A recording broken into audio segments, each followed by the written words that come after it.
present and erase the past. Because, in high school looking back, I was 300 times less hideous than I thought, but at the time, I wouldn't have paid someone to date me. Maybe back then the boys could smell it on me. The fact that I felt like one of those people in a Picasso painting, all circular parts pushed together to make jagged edges. Nothing quite matched. Fit. My skin didn't fit. It was like wearing a bad turtleneck every day. Anyway, college was going to be different. Not different like one of those girls you meet at a freshman mixer who goes by Spaghetti Hansen and swears by dreadlocks who makes you wish you had fooled yourself by having an identity with a cool piercing to match, only to discover by midterms her real name, get this, Ashley. And so silly.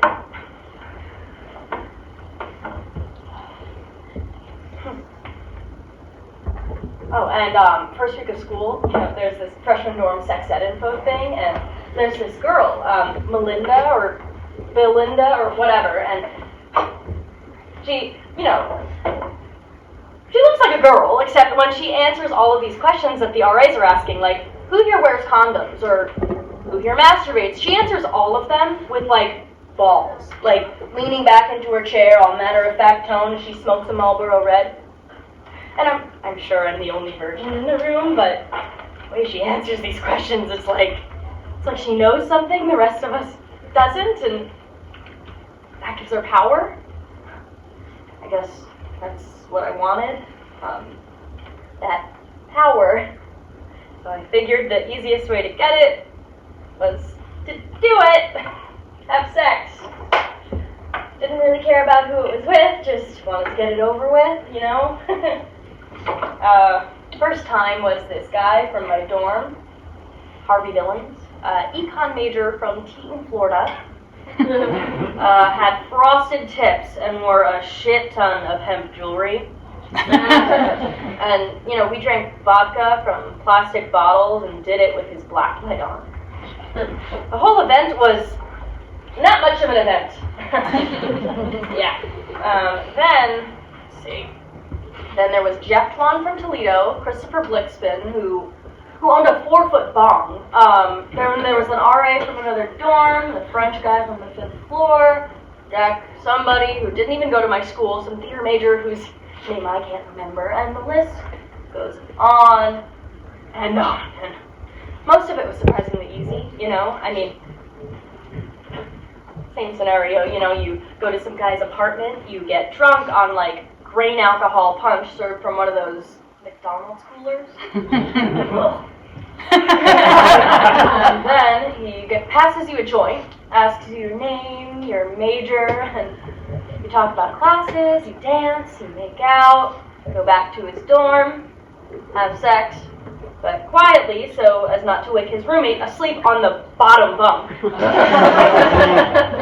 And then you spoon, because that's the appropriate thing to do, right?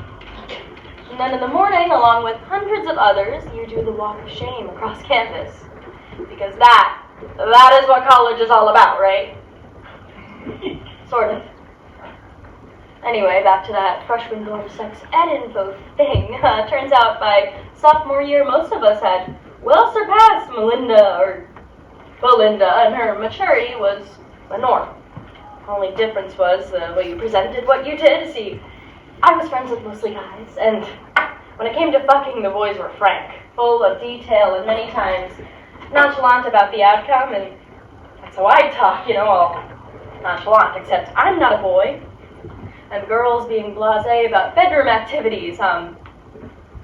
Even if you've only fucked 6 people, everyone assumed that you fucked 60. Devin. He was one of the guys I hung out with in college. Didn't really know much about him the first 3 years of knowing him, except his major, history, and his girlfriend, Janine. That's how we became tight, actually, not through her, but when they broke up. she fucking crushed him, like, when I saw him, you know, Devin is one of those, like, sensitive guys, like, he wears a lot of Guatemalan sweaters. First time I saw him, he was sitting on the steps of the registrar crying, which is weird, you know, when guys cry, because, like, I don't cry that much, so, like, okay, it's just weird. Anyway, I saw him and I was like, okay, I have my roommate's car keys, we could go for a drive, you know, like, the lights of the Miracle Mile, the blackness of the lake always made me feel better, so we did just that.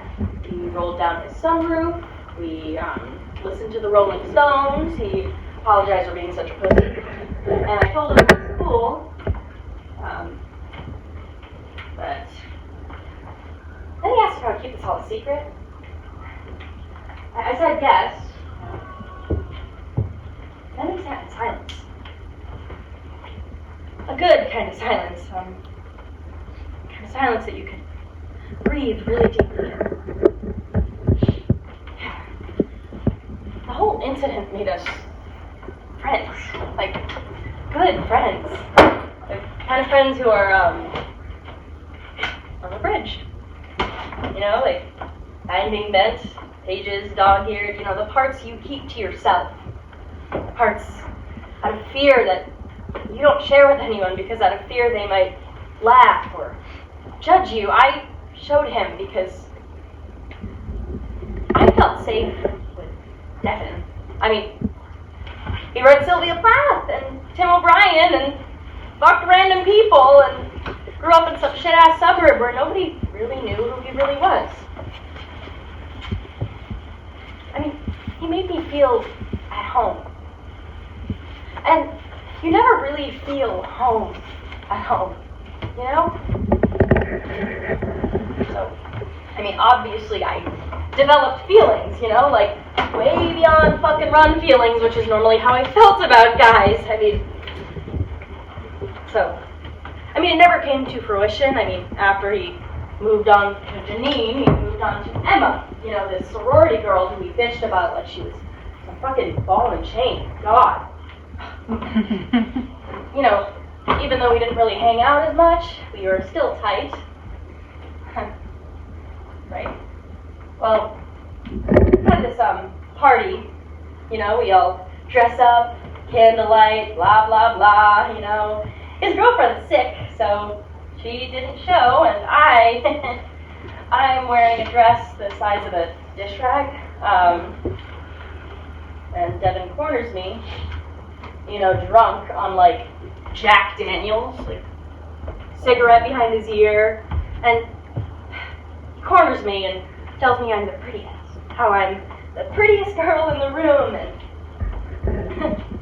and I laugh and I tell him he's stupid, like, jeez, and he kisses me, like, hard on the lips, and I'm like, okay, look, like, don't you think this is a little weird? I mean, like, okay, what the fuck? And he, like, looks at me like I know, like I expect it, and which is why when he kisses me hard on the lips in my room, look, I'm not gonna lie, it felt fucking nice, but this was not the way I wanted things to happen. Like, this wasn't the way I wanted us to find each other. I mean, which is why when he pushes me down on my bed and I say, look, don't you think this is a little crazy? And he strokes my hair across my forehead and he tells me no one understands the way I do. Like who he is and what he's all about as he's pulling up my dress and kissing me on the neck. And I swear, I say, okay, but no, we are not going to fuck. Because, like, I know I've sort of made myself that girl, but no. And he's fingering me, which is cool, but then he's hands-free while pinning my wrist to the sheets, and shit's going on down there, and he's telling me it's gonna be okay, but I said, what the fuck? Look, I know this is gonna sound like one of those Lifetime movies of the week, you know, all melodramatic, and you probably imagine I cried and struggled, screaming, no! And crouched in the shower afterward to watch my river of tears wash down with the river of blood, but it just happens. Okay, he just fucks me while I think about Doritos and fireflies, because those are the things that make me happy. He just fucks me while afterwards I get up, he zips his pants, and I ask him to stay, which seems bizarre now, but I guess I thought it would make what happened. He mumbles something about how we, and then he just stands there, sucking his teeth, looking past me out the window, and says, "Don't look at me like that." And I can't reply because I refuse to cry in front of him. He won't stay. He has to get back to my party or something, and he leaves with a quick click of the door. And I'm laying there, still underwear around my ankles, and the room feels like smaller, like there's less air, and there will always be less air. And I feel like a hole. Ever felt that way? Like a hole? Of course, I felt this feeling on Earth. That night, I had a dream that I was a guest on, Montel or Mari, and there's that lady, the one who's always on, the one who's like just a torso, except like she leads a totally normal life and enters to thunderous applause. And I look down and she's talking about like cooking or a cruise, and I realize that I too am just a torso. Except I have everything from the knees down too, just nothing in between. Next morning, I get a phone call from this guy Lowell, someone who Devin and I are both tight with, and he's snickering, asking where I disappeared to last night. Says he saw Devin leaving my room right before he left to go fuck his girlfriend. And I say, are you sure? I mean, are you sure he went to Emma's after he left? And my stomach is lead and my head is swimming, and Lowell's all, yeah, why?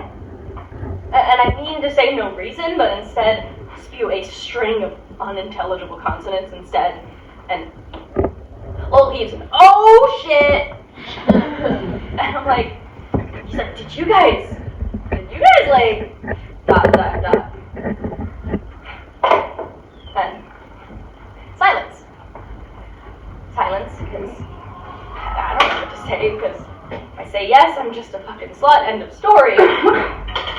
Lowell snickering again, and he's like, so, Lydia, and I don't know what to say. I want to scream. Because he sounds like a little kid repeating questions that he already knows the answer to, which is why I can't say no, because he'll assume yes anyway. I use it, the R word.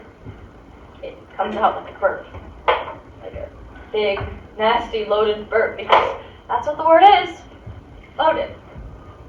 A lot of things that are true about that night, and a lot that I'm not so sure about. And I can feel my lip starting to tremble, and I feel the tears rolling down my face, and I am trying to control my breathing because I don't want Lowell to know that I started to hyperventilate. I hate that this conversation is happening over the phone, because I don't even like Lowell that much. And he clears his throat, and he's like, am I supposed to be mad? Because he's my boy. I'm like, look, I don't know what you're supposed to feel. And he cuts me off. Why are you so mad? Besides, you fuck everyone. And besides, boys will be boys. What the hell did you expect? Click.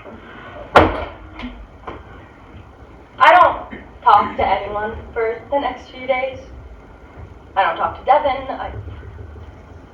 Because I don't know what to say. I don't know what to say to anyone. So I sit in my room, smoking cigarettes, Feels like he duped me, you know?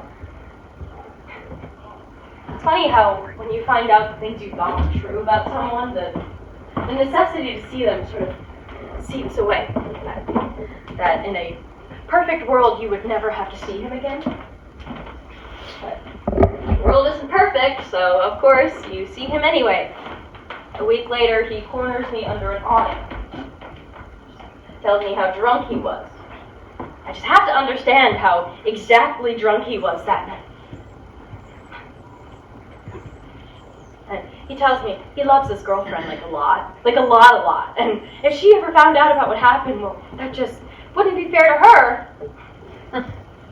And I had all these great things to plan to say, but my mouth's gone dry, and all I can manage to say is fine.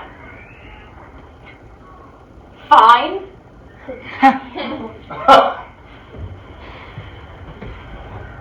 then he walks away, socks me on the shoulder in the last part, like, see you later. 10:07, campus is empty, and I am by no means fine. So I go into hiding. Partying and hanging out isn't all that fun when you realize that sometimes friendship is an illusion. So I do my homework, go to class, which is, I guess, what you're supposed to do in college. Makes things a little dry without the rest. But it turns out my hibernation was a good call. Because around the end of the month, it doesn't come. My period. Second worst moment of my life. I get pacing around my room with this, burning in my gut, maybe I should voice this fear, or just, leave it out and just deal with it if a baby arrives in 9 months, which is fucking ridiculous. So, of course, I walk to the Osco Drug and pick up a bag of chips, and thank fucking God, no one I know is in there. Take a bag of chips, a copy of the Entertainment Weekly, a hairbrush to, make the tests. The tests look a little less conspicuous because they have to make the fucking boxes so big and goddamn purple. And of course, the cashier has to do a price check on the EPT, and it echoes like the Grand fucking Canyon. And I'm sitting there trying to page through my magazine all nonchalant, like everyone else in line is desperate to know if pregnancy tests are $2 off. And the girl behind me, she looks at me like she is so glad, the one who's buying tampons. She looks at me like she is so glad she isn't me. And man, I wish I was her. I wish I was her all the way home, and while pissing on the plastic stick, and while watching the little window make the pink plus instead of the blue minus. Look, I'll tell you a secret. This was probably the biggest decision I ever had to make. Either way, my life was going to be flipped sideways, and it took less time than picking out an outfit for a party. For real. I decided to keep her. Just like that. Sat in the sink, pressing my face to the mirror. And look, you can say what you want, because I know that there are people out there that want to make me the poster child for some fucking pro-life bullshit, but it just happens. My shit is much deeper than that. I had no fucking plan for my life, even after graduation. And I was worried about all this, stupid shit. Plans after graduation, or my C in psychology. I just wonder what my life might be like if I had that to worry about instead of this. Wow. And not the good kind of wow. I mean, the kind of wow that makes you realize why they made you watch all those fucking film strips in high school.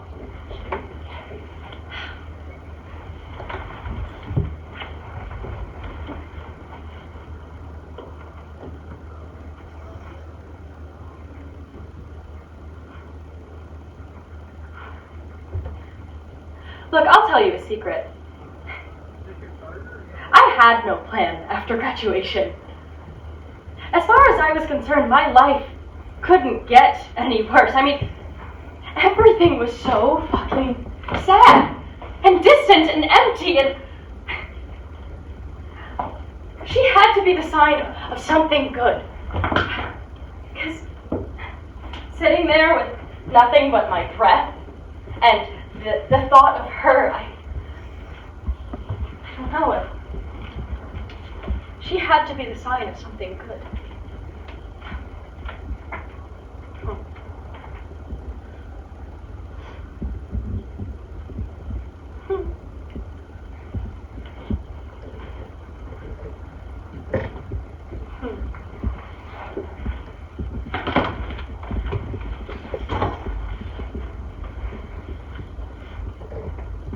So I kept her.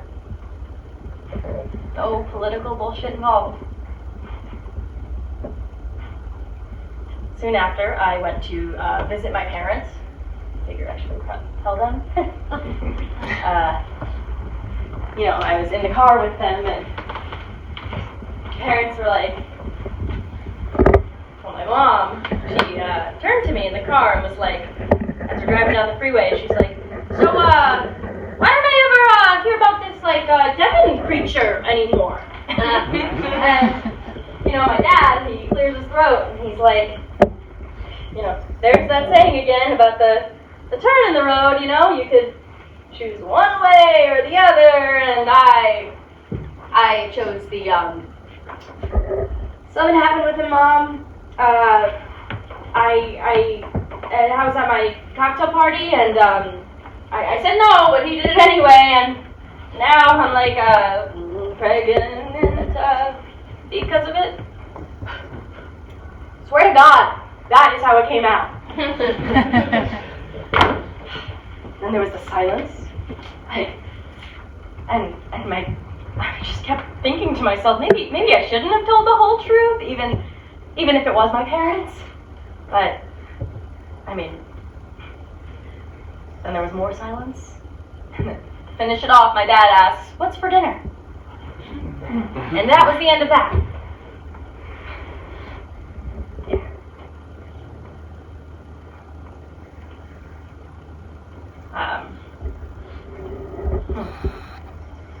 I went to go tell Devin afterwards, but I sat there with the phone, but I couldn't pick it up to dial.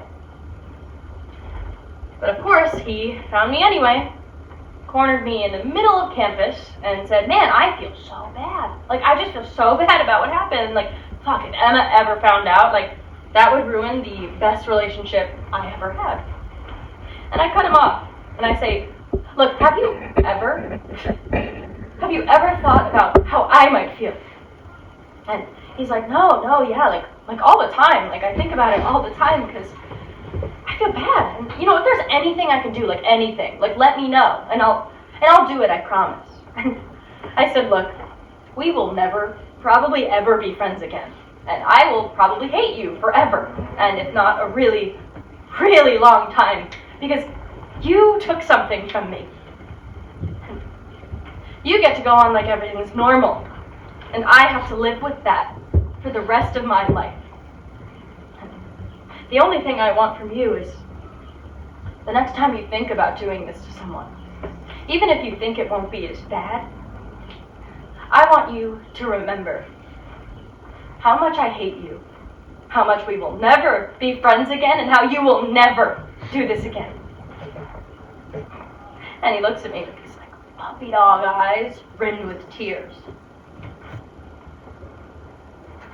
And he says I can't. He actually says I can't. And I feel like I'm drowning, even though the sun is summertime bright.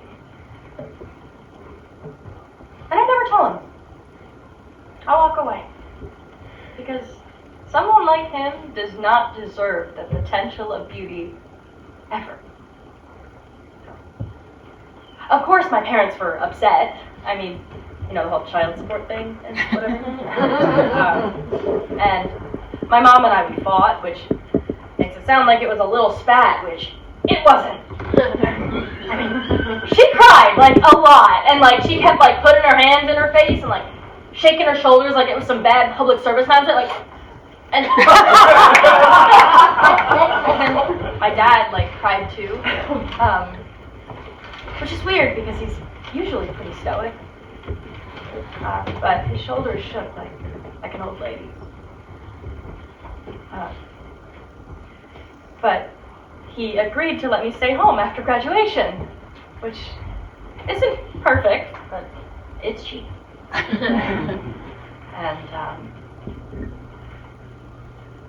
reluctantly, with a large furrow in her brow, my mom made sure I had all my maternity clothes and, you know, as long as I had a job, and promised not to stay home for the rest of my life, which sounds a little harsh, but I think parents have these preconceived notions of what you should and shouldn't turn out to be, and when you don't meet that expectation, they have a harder time letting go of that than you do. Which is not to say that being pregnant was easy or at all what I thought it would be. I mean, most of the time it was fucking scary, and lonely. Like, heart flutters before an exam, watching my belly grow bigger and bigger. When I was really big, when I was right before she was born, I would stare at it, my belly, like it wasn't mine. Like he had rented it for part of him to take residence in. And I don't recognize myself in this out-of-body way. Like everything I dealt with, like pretty well, was staring at me in the mirror. And the permanency of this is fucking terrifying. But it was a little late for second thoughts. So I had to trust that this was the right decision. Because you'd be scared going into it at first, but there's something about when they put her, Helen, I named her Helen, into my arms. That it's just breathtaking. She's like a real person. Just seconds ago was inside of you. Not to say that it erases everything that happened before it, but it was a beginning. A really good beginning.